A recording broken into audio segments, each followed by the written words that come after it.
Hola, ¿qué tal amigos de Proyecto Grado Cero? Estamos aquí desde la antigua Escuela de Jurisprudencia para empezar una amena charla en torno a la vida de una gran filósofa, aunque ella no se considerara filósofa, pero que creo que ha dejado mucho para el aporte, ha aportado mucho más bien para el debate, para la reflexión en las aulas, en las universidades e incluso fuera de ellas, ¿no? Nos referimos a Hannah Arendt. Vamos a hablar de un libro, una pequeña biografía que realiza Alois Prinz. El libro se titula La filosofía como profesión o el amor al mundo, la vida de Hannah Arendt. Como ustedes saben, hemos empezado a trabajar algunas cuestiones que van más allá de la sociología misma, como lo venimos trabajando, ¿no? Pierre Bourdieu, que nos hemos centrado mucho en él. Estamos saliendo otros autores. Incluso grabamos, ¿no? Una pequeña biografía intelectual que hace la misma Hannah Arendt sobre Walter Benjamin. Entonces ahora vamos a la biografía que hace otro escritor sobre la misma Hannah Arendt. Sí, hay que mencionar también que podemos realizar este episodio gracias al apoyo que nos ha brindado de manera continua Editorial Herder, a quienes agradecemos infinitamente pues el material, los descuentos y todos los apoyos que hemos recibido aquí en Proyecto Grado Cero. Y a mí me interesa empezar a platicar desde el mismo título: la filosofía como profesión o el amor al mundo. ¿Por qué? Porque a lo largo de este episodio nos vamos a dar cuenta, no sé si tú lo notaste, Sergio, de que en realidad existe este amor por la filosofía, esta intención de tener a la filosofía como una profesión en Hannah Arendt. Fue una constante desde que era pequeña, con esta ansia de saber de la que vamos a platicar, y que se va a mantener hasta el momento en que ella fallece. O sea, Hannah Arendt es una muestra de que cuando se tiene la determinación y cuando se tiene el amor por la filosofía, se pueden romper muchas barreras. Ella rompió muchísimas barreras, estuvo en un campo de concentración en Gurs, en Francia, tuvo que soportar, o más bien tuvo que salir adelante en Norteamérica cuando era un país desconocido para ella, tuvo que aprender un idioma nuevo, tuvo que trasladarse, vivir en penurias, porque como ustedes se darán cuenta, Hannah Arendt, al igual que muchos de los pensadores críticos, en especial de los pensadores judeoalemanes, pues provenía de una clase muy bien acomodada, y el hecho de haber sufrido todo este tipo de situaciones y de haberlas podido afrontar y superar, pues van a conformar buena parte del pensamiento y de la manera de ver el mundo de Hannah Arendt. Siguiendo adelante, pues Alois Prinz nació en 1958, estudió literatura y filosofía en Múnich y trabaja como escritor independiente. Su gran talento y su sensibilidad como biógrafo quedaron demostrados también en las biografías que hizo de George Foster y de Hermann Hesse, siendo este libro también una biografía que no es una biografía exhaustiva respecto al aspecto intelectual de Hannah Arendt. O sea, esto sí me gustaría que lo dejáramos claro desde el inicio. No vamos a encontrar aquí el desarrollo filosófico de Hannah Arendt, sino más bien el desarrollo de su vida, de sus encuentros, de sus vivencias, desde el mismo inicio de sus padres. O sea, vamos a observar en qué momento nace Hannah Arendt y muchas cosas bastante interesantes. Ahora, este libro lo vamos a desarrollar en aproximadamente 5 capítulos. Aquí vamos a platicar hasta su salida del bachillerato y nos vamos a quedar cuando conoce de la existencia de un tal profesor de filosofía que se llama Heidegger. Martin Heidegger. O sea, hasta ahí nos vamos a quedar y hasta ahí se queda Hannah Arendt en este relato, así que no esperen esa parte tan mencionada en la vida de Hannah Arendt, porque no lo vamos a hacer. O sea, solamente vamos a hablar de esto, pero les prometo que les va a interesar. Sí, que incluso hace poco que salió la película, ¿no? Que estuvo de moda, el saber, ¿no? Sobre esta relación entre Hannah Arendt y Martin Heidegger, pues sí, creo que se espera, ¿no? Que en el momento en el que decimos que vamos a hablar sobre la vida de Hannah Arendt, intrínsecamente tenemos que mencionar a Martin Heidegger, incluso a Jaspers, ¿no? También es otro profesor. Y creo que es muy importante mencionar esta parte del amor que ella tiene a la filosofía, porque incluso cuando ella opta por estudiar esta carrera, por irse a estudiar, entre comillas, ¿no? Una carrera que no deja dinero, que no da para comer, que es para muertos de hambre, incluso así lo dice, ¿no? El mismo Sí. Alois Priest. Creo que ella da muestras claras de que siempre ha sabido lo que quería, ¿no? Y lo vemos desde su niñez, que si bien era una niña muy adelantada para su edad en los cursos que tenía, era una niña muy rebelde. Y muy rara, era una niña muy rara. Pero bueno, vamos a detenernos porque si no, pues vamos a adelantarnos bastante en la historia. Me gusta la manera en que dice este libro, porque pareciera que este libro va a ser el mismo desarrollo que hace Hannah Arendt después de que un 19 de marzo del año de 1962 tiene un accidente cerca de Central Park, en Nueva York, en el que un autobús arrolla el taxi en el que ella iba. Menciona Alois Prince en el prólogo que Hannah Arendt lo primero que realiza es verificar que siga teniendo movimiento en las manos y en las piernas, que no está paralítica, y después empieza a recordar toda su vida. Empieza a recordar cuando era niña, su infancia en Königsberg, empieza a recordar su estancia en Berlín, también su estancia en Marburgo, junto con Heidegger, en fin, recuerda todo lo que sucedió, se da cuenta de que no tiene lapsos de memoria, y con este inicio podemos iniciar a platicar ya directamente del desarrollo de la vida de Hannah Arendt, iniciando el punto 1 con lo que es el diario de infancia, donde nos inicia mencionando el autor que en 1902 Paul Arendt y Martha Kohn se van a casar y ellos se encuentran asentados en Königsberg. Paul era un ingeniero y Martha estudió francés Y música. y música en París durante 3 años después de haber terminado sus estudios. Es interesante mencionar este aspecto de la vida tanto de su padre como de su madre para entender un poco más el alcance intelectual que iba a tener Hannah Arendt desde el inicio. O sea, retomando otra vez a Pierre Bourdieu para saber el hábitus primario que podíamos esperar se formara dentro de esta niña. Sí, no todo el capital cultural que iba a heredar y que era obvio, ¿no? De los mismos críticos de Hannah Arendt dicen que desde antes de nacer ella estaba o ya tenía ciertas ventajas, ¿no? En comparación con algunos otros por esa sencilla razón de que sus padres tenían una posición muy buena, ¿no? Económicamente hablando en la época, tenían acceso a la cultura de manera general y esto iba a beneficiar a la pequeña Hannah Arendt, aunque también pues hay unas muestras muy claras, ¿no? La madre realiza un diario a partir de que nace Hannah Arendt y va detallando los avances que va teniendo la niña, los comportamientos, todas estas cuestiones de su desarrollo, y nos van mostrando que si bien existe la ayuda por parte de este capital cultural heredado o los beneficios, ¿no? A grosso modo que iba a recibir de sus padres, ella también tiene mucha iniciativa, ¿no? Existe este amor por el conocimiento, este amor por la sabiduría y siempre querer saber más, ¿no? Por parte de Hannah Arendt. Sí, bueno, un dato que resulta interesante es que cuando Paul Arendt se casa con Martha, él es consciente de que había tenido sífilis. Obviamente, esto sucede, como ya lo mencionamos, en 1902. La cura para la sífilis se encuentra hasta 1906. Entonces, él había ya tenido unos tratamientos con mercurio, que era lo que existía en ese entonces, y había la posibilidad de que la enfermedad volviera a surgir, pero también la posibilidad de que la enfermedad estuviera completamente erradicada. Cuando él se casa, cree que ha sucedido esto segundo, que la enfermedad está erradicada, pero aún por precaución, tardan 3 años en embarazarse, porque es hasta un día como hoy, un 14 de octubre de 1906, en que nace Hannah Arendt. Y al parecer la enfermedad de su padre ha sido completamente curada. Al parecer Paul Arendt está en plenitud, incluso consigue un trabajo en Hannover como ingeniero, y la familia pues tiene un momento de abundancia económica.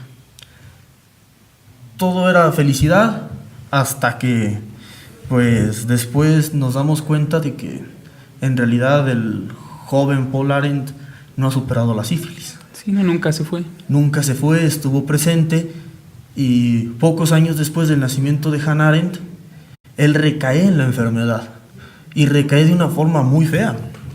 al punto de que ya no puede desempeñar su profesión, de que tienen que regresar a su natal Königsberg, al refugio de sus padres. Ellos regresan con los König, con los Arendt, que son familias acomodadas, para poder tener ahí un cobijo, tener un resguardo, y que de esta forma su vida pueda seguir teniendo los medios necesarios para el buen desarrollo de Hannah, que es algo que al final a su madre Marta le va a importar muchísimo en estos primeros años de vida de su hija. Como ya lo mencionabas, lleva un diario en el que va narrando cada uno de los hechos, pero también va narrando la situación o la forma en que Hannah percibe esta situación de la enfermedad de su padre. Sí, y creo que es muy importante detallar esto, ¿no? Llega un momento muy complicado para Marta y para Hannah Arendt, porque fallece el padre y habían encontrado un cobijo, ¿no?, en el abuelo, quien también fallece. Fue un año oscuro, ¿no?, un año muy triste para ellas dos. Y hay una pequeña cita que me gustaría mencionarla. Está en la página 16 y habla mucho de la esencia de Hannah Arendt, me permito decirlo. Dice: Hannah Arendt quería hacerse visible y descubrió que para ello no solo se requieren inteligencia y profundidad de pensamiento, sino sobre todo coraje, especialmente el coraje de renunciar a su peculiaridad, de poder darle la mano a otros, de aprender a ser persona entre personas. En su opinión, ser persona entre personas significa descubrir algo sobre uno mismo al tiempo que se dialoga con los demás, para así poder conformar juntos el mundo. Y ahora, esta cita viene después de que nos mencionan que Hannah Arendt, como ya hemos mencionado, es una niña muy avanzada para su edad, pero era muy introvertida. No tenía mucha relación con los niños de su edad, e incluso con sus padres era un tanto reticente. Pero cuando su padre cae enfermo, ella empieza a tener un nexo con su abuelo, con Max Arendt, y él es quien la acerca a la iglesia. Es el primer acercamiento que Hannah Arendt va a tener con su religión, con la religión judía, que al final va a ser algo trascendental en toda su historia, tanto académica como personal. Este acercamiento nos haría creer que desarrolló un sentimiento enorme y que esta muerte que menciona Sergio en 1913 iba a ser devastadora, pero no. La pequeña Hannah, tanto en la muerte de su abuelo como en la muerte de su padre, que se produce unos meses después de su abuelo, ni siquiera parece sufrir, no llora, parece que le ha pasado indiferente. Su madre se preocupa y le pregunta: ¿qué tienes? Y ella dice: no vale la pena pensar en cosas tristes. Desde ahí, por eso decía al inicio que era una persona incluso muy rara, porque que una niña de apenas 7 años te esté mencionando esto, pues es algo que te da una muestra clara de la inteligencia y la madurez incluso emocional que podemos observar en ella. Sí, ¿no? Decir en el momento en el que muere tu padre, decir debemos pensar lo menos posible en las cosas tristes a una edad tan corta, creo que deja mucho que ver la capacidad que tenía y en qué se iba a convertir, ¿no? La misma Hannah Arendt. Sin duda creo que es un personaje pues que no es muy común verlo, ¿no? O tal vez si existen no figuran tanto como la misma Hannah Arendt, y creo que es importante mencionar, volviendo a la cita, ¿no?, esta idea de muchos creen que la filosofía se hace a partir de uno solo, ¿no?, y eso es completamente erróneo. Me recuerda, en algunas clases se habla sobre los diálogos de Platón, quien él mencionaba que la filosofía, la verdad o el conocimiento se podía llegar a capturar, a poseer a través de un diálogo, ¿no? De ahí viene. Y no va a ser una charla que te avientas, no sé, en el parque, ¿no?, sino un diálogo bien hecho, con fundamentos, con muchas cuestiones que van a hacer que el diálogo pase de ser una simple charla al diálogo, ¿no? Dos logos, el razonamiento, la razón a través de dos. Y si a fin de cuentas el llegar a conocer o el llegar a esa verdad va a depender de uno mismo, creo que es principal la función que va a hacer el otro, ¿no?, la otredad, la función que va a tener para que yo pueda llegar a un conocimiento, ¿no? Estamos rodeados de más seres humanos, ¿no? El mismo Sartre lo decía: uno es lo que hace con lo que los otros hicieron de nosotros, ¿no? Entonces creo que ese es un señalamiento pertinente que se hace y que hizo que la misma Hannah Arendt pudiera desarrollarse en todos estos ámbitos y que tocara estos temas que son muy actuales, ¿no? A pesar de que lo hizo hace demasiados años. Sí, y que esto lo vamos a observar en especial, y cuando lo platiquemos les voy a recordar, cuando abordemos en primer lugar su relación con el mago, con Martin Heidegger, pero también cuando hablemos de la relación que ella tiene con Karl Jaspers, porque pese a que son partidarios de una misma idea filosófica, lo vamos a observar en su momento, Hannah Arendt se da cuenta de que existen grandes diferencias entre los dos pensadores, y esto va a ayudar mucho a la conformación del pensamiento que nos enuncia Sergio. Ahora, otro aspecto importante a mencionar en la vida de Hannah Arendt es la época en la que ella vivió. Ella nace, como les he mencionado, en 1906. Alemania experimenta una época de auge económico. Existe algo que podemos denominar una revolución industrial, un gran crecimiento. El mismo se ve no solamente reflejado en la industria y en la economía, sino también en el arte. Es la época de Wagner, es la época de Thomas Mann. Entonces, el contexto en el que Hannah vive es un contexto, podemos decirlo, a gusto, cómodo y con muchas aspiraciones.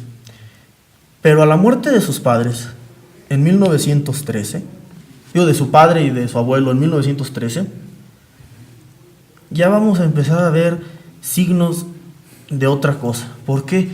Porque este auge de Alemania también ocasionó, en primer lugar, un sentimiento por parte de los mismos alemanes de un orgullo enorme, y así lo menciona Alois Prinz, y la idea de que Alemania debe formar parte de las grandes potencias del mundo.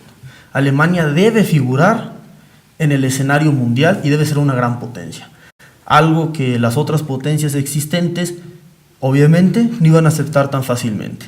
Y con esta idea podemos pasar al segundo punto de este libro, que es Ser judía en Königsberg, donde vamos a platicar el contexto en el que se ven envueltos los judíos dentro de Alemania y en específico dentro de Königsberg, la manera en que son señalados los judíos por el hecho de ser judíos. Este relato inicia con la historia de, me parece que se llama Max Frost. Sí, Max Frost, que es un joven que era más o menos de la edad, un año mayor que Hannah Arendt, y que estaba sorprendido, ¿no?, por esta forma de ser de Hannah Arendt. Lo menciona aquí Alois Prinz, sí. Dice, él pensaba de Hannah Arendt que era un ser de otro mundo, porque era guapa y lista, un ser de otro mundo. Y que esto, pues ya lo veremos un poco más adelante, siempre va a estar presente en Hannah Arendt, ¿no? Cuando está en relación con otras mujeres, por ejemplo, cuando su madre se vuelve a casar y esta persona con la que se casa su madre tiene 2 hijas y va a ser siempre en relación con ellas 2, se va a diferenciar porque ella es inteligente y es guapa, ¿no? Es como... Y es rebelde en esa y época, rebelde, y todo lo contrario.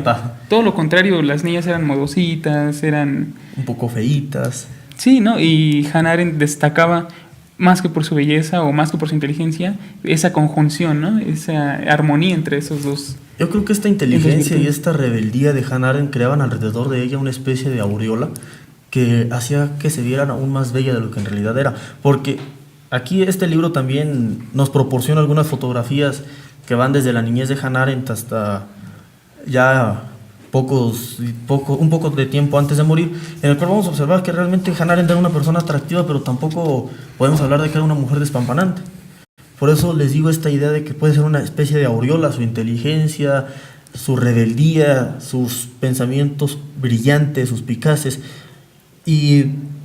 Pero antes de entrar a todo este aspecto y antes de que ustedes se enamoren de Hannah Arendt, les digo ustedes porque nosotros pues ya no podemos decir lo mismo, quizás ya estamos un poco enamorados y un poco víctimas de esta aureola de la que les hablo, pero ya verán, si compran el libro lo van a experimentar completamente. Antes de eso vamos a platicar lo que los judíos experimentaron en Königsberg.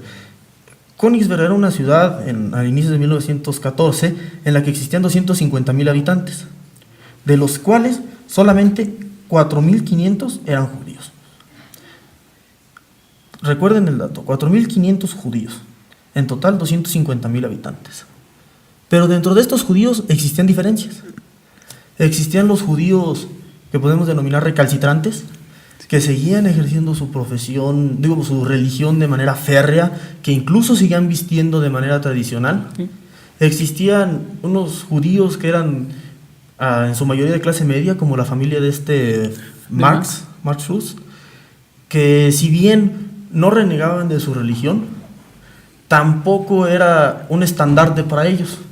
Y existían las familias acomodadas, como la familia de Hannah Arendt, donde incluso se disfrutaban de algunos beneficios o ellos gozaban de darse algunos beneficios fuera de su religión. Por ejemplo, el hecho de comer jamón, o sea, cerdo, que es algo prohibido dentro de los judíos, pero que ellos lo hacían porque en realidad no tenían un apego tan grande al aspecto religioso y que eran de una tendencia muchísimo más liberal. ¿Qué va a unir a este personaje Frust con Hannah Arendt? Las tendencias de sus familias. Ambas familias eran de tendencia liberal. Ambas familias habían asimilado en gran medida la cultura alemana. Incluso la misma Hannah Arendt en algún momento va a mencionar que ella estuvo a punto de renegar de su ascendencia judía en una entrevista que tiene con Gauss. Aquí hace la referencia de manera muy puntual a Alois Prinz, para si alguien tiene duda pues se remita directamente a la obra, y como les menciono va a ser algo bastante interesante. Ahora, el dato que les mencionaba de los 4.500 judíos es importante porque cuando estalla la guerra existe en Königsberg un sentimiento de que es necesario luchar, y pese a que los judíos eran víctimas de ser señalados, de intentar ser diferenciados del resto de los alemanes, los judíos sienten la necesidad de ir. Los judíos sienten la necesidad de pelear por Alemania. Y 820 judíos, desde el inicio hasta el final de la guerra, de la Primera Gran Guerra Mundial, estuvieron presentes en la Gran Guerra. Estamos hablando del 20% de la población de una ciudad, lo cual nos da una idea de esta idea de pertenencia hacia la cultura germana. En este contexto es donde Hannah Arendt también se empieza a desarrollar. En este contexto de la guerra y después de la penuria que va a venir después de la guerra, de los alimentos racionados, de las carencias de las que van a ser víctimas muchos de sus compañeros, también se va a formar Hannah Arendt. Sí, y a partir de que estalla la Primera Guerra Mundial, que es en 1914, ella y su madre se van a Berlín, ¿no? Se trasladan a Berlín, pero su estancia es muy corta, ¿no? 10 semanas, no se logran adaptar, no encuentran los medios suficientes para estar a gusto y se regresan, ¿no?, a Königsberg. Y ahí encuentran, si bien que hay algunos detalles propios de la guerra, pues para ellas que son de clase acomodada, pues la vida va más o menos normal, ¿no? La madre de Hannah Arendt, Martha Arendt, en 1917 deja de escribir en su diario. Es importante mencionar que todo o gran parte de lo que hemos estado hablando hasta ahorita tiene alguna relevancia el diario, ¿no?, que escribió la madre, Martha Arendt, que si bien no ha sido publicado, existe en algún lugar en Alemania el mismo diario para que se pueda consultar, ¿no? Creo que es importante el hecho de saber cómo deja de escribir la señora Arendt, ¿no?, Martha Arendt, y su última carta o su último escrito decía que la relación con Hannah es imposible, ¿no?, que se ha vuelto muy rebelde, en términos, digamos, más de nosotros, respondona, ¿no?, que no la respeta, que es, estos términos que son muy cotidianos el día de hoy entre una madre y una hija que está, digamos, experimentando esa entrada a la adolescencia, ¿no? Y creo que es importante porque esta rebeldía de Hannah Arendt, que si bien es muy importante, también estuvo cobijada por su madre. En el momento en el que ella tenía problemas en la escuela, su madre iba, ponía la cara y hacía que se le respetara de alguna manera esa rebeldía, ¿no?, a su hija.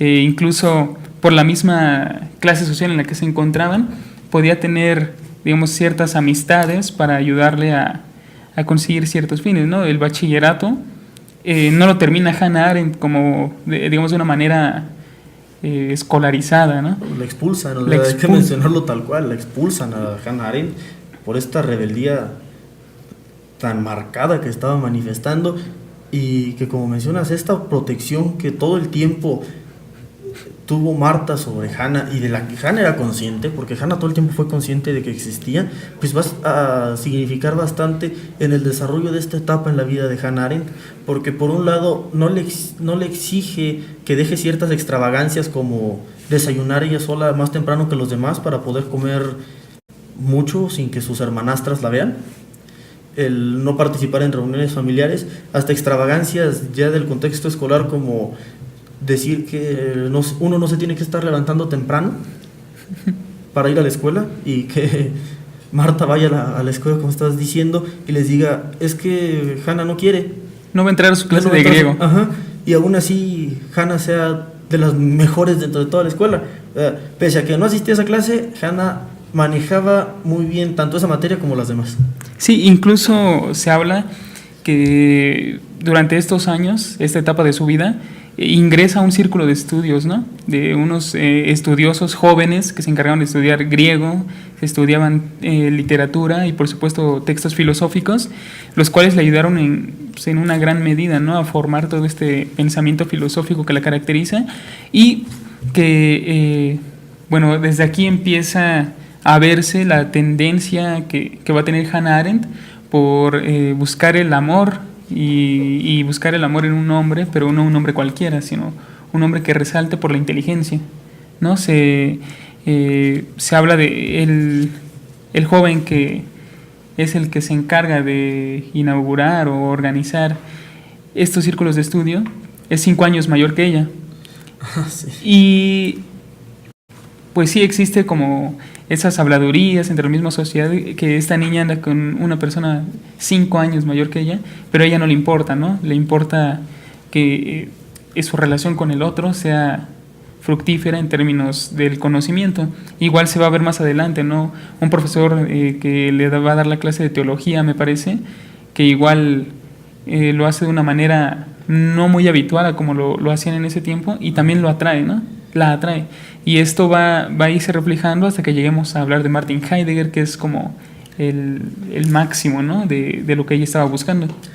Sí, y esta etapa de adolescencia de Hannah Arendt va a tener unas circunstancias muy particulares. En primer lugar, me parece importante mencionar que el 3 de octubre de 1918, el gobierno alemán, al verse prácticamente víctima o derrotado en la Gran Guerra, le va a ofrecer un armisticio a Norteamérica.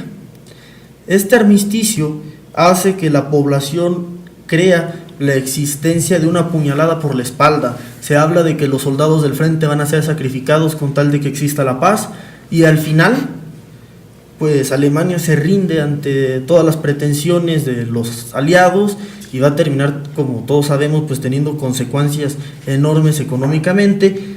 Pero antes de que todo esto suceda, hay un aspecto muy importante, que es la revolución del 4 de noviembre, que la llevan a cabo los marineros de Kiel. Estos marineros, este 4 de noviembre, se niegan rotundamente a volver a abordar las naves para ir a combatir en contra de la marina inglesa. Esta conducta es reproducida no solamente por marineros, sino por otros gremios dentro de Alemania, y ocasiona una serie de revueltas, tanto en Kiel como en Königsberg, como en otras ciudades de este país. Y en estas revueltas, en todas estas contiendas, la madre de Hannah, Martha Arendt, va a tomar parte en los acontecimientos, no exactamente desde un punto de vista político, sino más bien van a reflejar la fascinación por una figura, por la figura de Rosa Luxemburg, a quien la madre de Hannah, Marta, va a considerar una leyenda viva.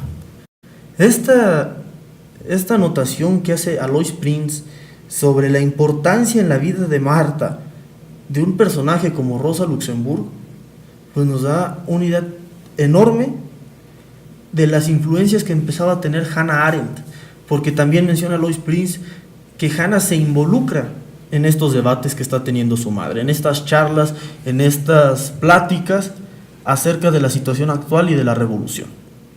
La misma Hannah va a formar gran parte de su carácter y de su adolescencia dentro de estas revueltas y también dentro de los pensamientos de su madre, con esta adoración hacia la figura de una persona socialista como es Rosa Luxemburgo. Sí, que los padres, ¿no? Desde el momento en el que tuvieron ese encuentro amoroso, del cual es el resultado Hannah Arendt, ellos tenían en común eso, ¿no? Una cierta atracción hacia las ideas comunistas, y es interesante, ¿no? Como Hannah Arendt va a ir adoptando algunas cuestiones de la misma madre. Es curioso también mencionar que a los 19 años ella escribió, ¿no? Tuvo su primera obra. Se tituló La Sombra, y aquí nos muestra, o ella intentó mostrar, cómo en su vida siempre ha estado presente, o siempre estuvo presente, la irrealidad, ¿no? Creo que es importante que pues ver, ¿no? Cómo esta mujer desde una corta edad se encargaba de ya empezar a realizar sus primeros escritos, su primer trabajo propio, ¿no? No se encargaba de analizar el pensamiento de alguien más, sino a través de su misma experiencia tratar de sacar ciertas ideas que pudieran de alguna manera revolucionar alguna parte del entendimiento. Y también hacer notar que se dice aquí en la misma biografía que a los 13 años ella ya había leído a Kant. Sí, ya había leído la Crítica de la Razón Pura. Crítica de la Razón Pura, ya había leído a Jaspers, ¿no? Y esto hacían que Hannah Arendt tuviera una madurez intelectual pues sublime, ¿no? ¿Quién a los 13 años va a estar leyendo a Kant, ¿no? O sea, muchos a los 21 no lo hemos leído, entonces alguien a los 13 pues nos da una muestra, ¿no? Y bueno, y la justificación que da Hannah Arendt de esto, porque eso también es muy interesante. Hannah Arendt dice que tenía una verdadera necesidad de conocimiento, de comprender. Y yo creo que aquí Alois Prinz no pudo titular mejor este tercer apartado más que sed de conocimiento. Y este libro que nos menciona Sergio, de Las Sombras, que escribe a los 19 años Hannah Arendt, es posterior a que ella ya conoce a Martin Heidegger. De hecho, es el resultado de haber estado con Martin Heidegger un periodo e ir de vacaciones a Königsberg.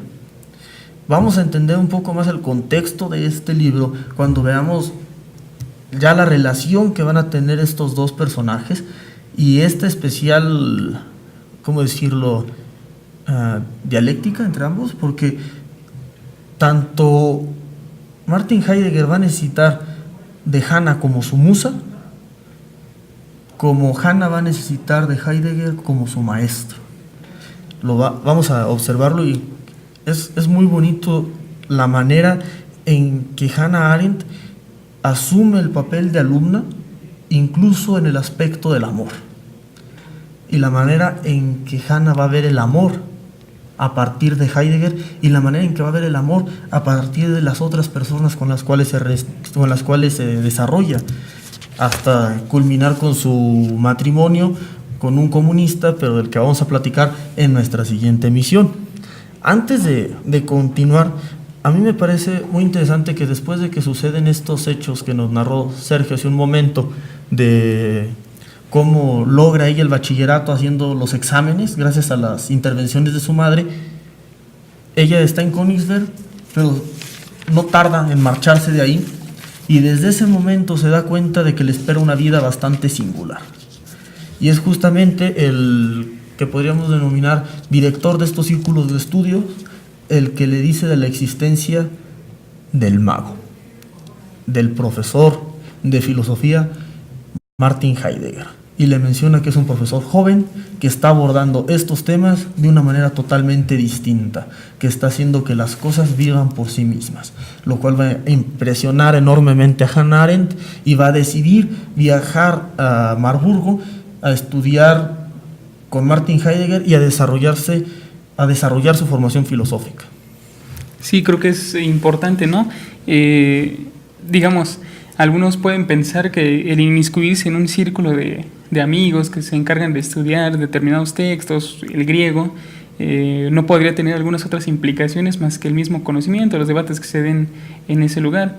Sin embargo, aquí a raíz de esta misma relación que tenía con el organizador, el titular, el líder de ese círculo de estudios, y que él le menciona la presencia de un maestro, ¿no? y como lo dices, no era tan conocido. Se dice que era muy bueno, que deja a sus alumnos impresionados, pero no era conocido aún, ¿no? No había dejado o no había escrito todavía una obra que lo catapultara como ese gran pensador que hoy en día es.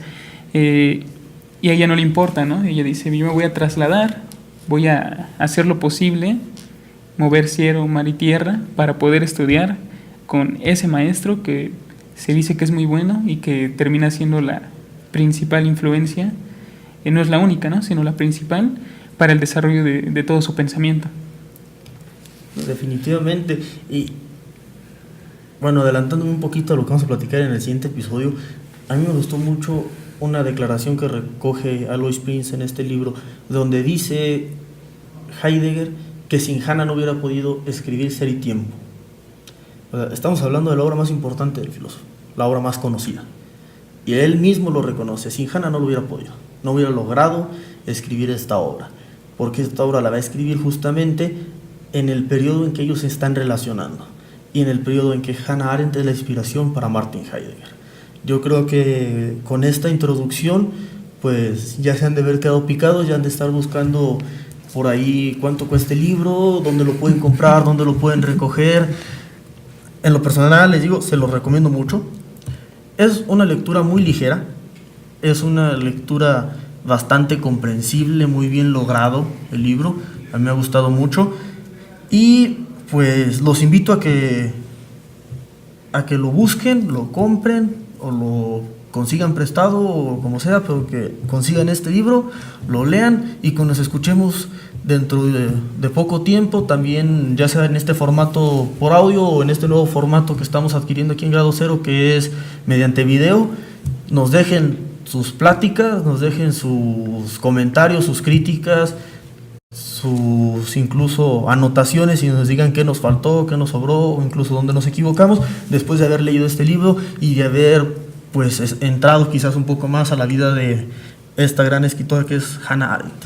Sí, no, es importante, creo yo, al día de hoy, el poder entender a pensadores de esta magnitud, ¿no? Como lo fueron Hannah Arendt, como ya lo hemos estado trabajando, Benjamin, Adorno, el mismo Bourdieu, ¿no? Son pensadores que tal vez en la escuela no son tan mencionados, ¿no?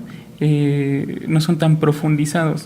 Se mencionan tal vez a la ligera y creo que hay mucho que sacarles de todo lo que escribieron, ¿no? De todas las experiencias que tuvieron y lo que dejaron como legado, ¿no? Para las generaciones que somos nosotros. Bastante importante la obra de esta etapa de la historia de la que estamos tratando en esta segunda temporada de Ilusión Jurídica. No me queda más que invitarlos a que revisen la página del proyecto. Nos encuentran en Facebook como Revista Grado Cero. En esta pues pueden encontrar todo lo concerniente no solamente a Ilusión Jurídica, que es, como ustedes saben, es un podcast que se dedica al estudio de la sociología del derecho y la sociología jurídica, sino que pueden encontrar de todas las ramas de las que se encarga este enorme proyecto, que van desde el derecho de los animales hasta cuestiones de filosofía del derecho y literatura. Los invito a que nos sigan escuchando y volvemos a agradecer a Editorial Herder por el apoyo que nos ha estado brindando. Muchas gracias.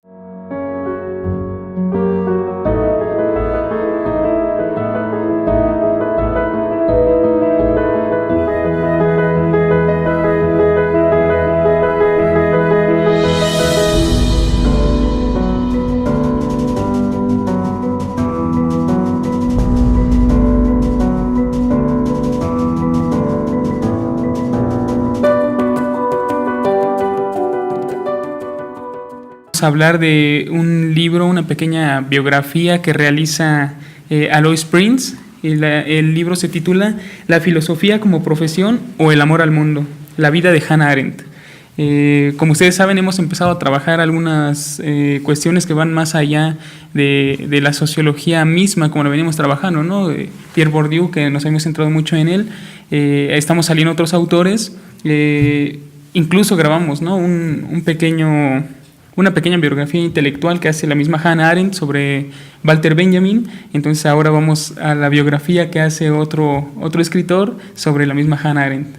Sí, hay que mencionar también que podemos realizar este episodio gracias al apoyo que nos ha brindado de manera continua Editorial Herder, a quienes agradecemos infinito en un campo de concentración en Gurs, en Francia, tuvo que soportar, o más bien tuvo que salir adelante en Norteamérica cuando era un país desconocido para ella, tuvo que aprender un idioma nuevo, tuvo que trasladarse, vivir en penurias, porque como ustedes se darán cuenta, Hannah Arendt, al igual que muchos de los pensadores críticos, en especial de los pensadores judeoalemanes, pues provenía de una clase muy bien acomodada, y el hecho de haber sufrido todo este tipo de situaciones y de haberlas podido afrontar y superar, pues van a conformar buena parte del pensamiento y de la manera de ver el mundo de Hannah Arendt. Siguiendo adelante, pues Ilo Springs nació en 1958, estudió literatura y filosofía en Múnich y trabaja como escritor independiente. Su gran talento y su sensibilidad como biógrafo quedaron demostrados también en las biografías que hizo de George Foster y de Hermann Hesse, siendo este libro también una biografía que no es una biografía exhaustiva respecto al aspecto intelectual de Hannah Arendt. O sea, esto sí me gustaría que lo dejáramos claro desde el inicio. No vamos a encontrar aquí el desarrollo filosófico de Hannah Arendt, sino más bien el desarrollo de su vida, de sus encuentros, de sus vivencias, desde el mismo inicio de sus padres. O sea, vamos a observar en qué momento nace Hannah Arendt y muchas cosas bastante interesantes. Ahora, este libro lo vamos a desarrollar en aproximadamente 5 capítulos. Aquí vamos.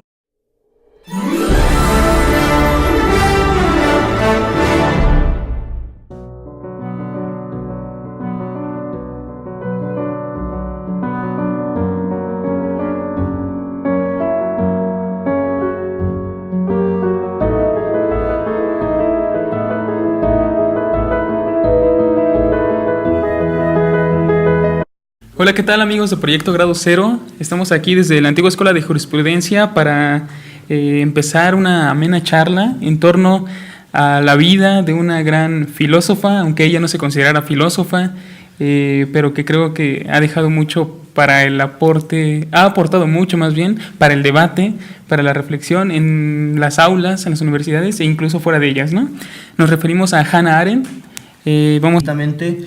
Pues el material, los descuentos y todos los apoyos que hemos recibido aquí en Proyecto Grado Cero. Y a mí me interesa empezar a platicar desde el mismo título: la filosofía como profesión o el amor al mundo. ¿Por qué? Porque a lo largo de este episodio nos vamos a dar cuenta, no sé si tú lo notaste, Sergio, de que en realidad existe este amor por la filosofía, esta intención de tener a la filosofía como una profesión en Hannah Arendt. Fue una constante desde que era pequeña, con esta ansia de saber de la que vamos a platicar, y que se va a mantener hasta el momento en que ella fallece. O sea, Hannah Arendt es una muestra de que cuando se tiene la determinación y cuando se tiene el amor por la filosofía, se pueden romper muchas barreras. Ella rompió muchísimas barreras.